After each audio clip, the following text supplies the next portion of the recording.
السوريين اللي برا من قسمين لقسمين، قسم غني وقسم تحت الأرض. الغني عنده شركات وعنده أعمال وعنده محلات وعنده شغله الخاص، ممكن ينزل الزيارات على سوريا حاليا أو يفتح له فرع فرعين ويرد يكمل شغله مكان ما هو موجود.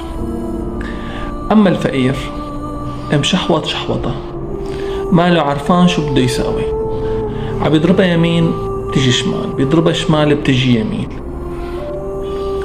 ما عنده غير على عفش البيت، بده يبيعه وينزل على سوريا، وبيت بسوريا ما في عنده، يا مهدم يا بالأساس ما عنده. شو يعمل المشحوط؟ ما في قدامه ولا أي حل، قاعد طول النهار وطول الليل عم يفكر ويحصر وما عم يطلع معه أي شيء.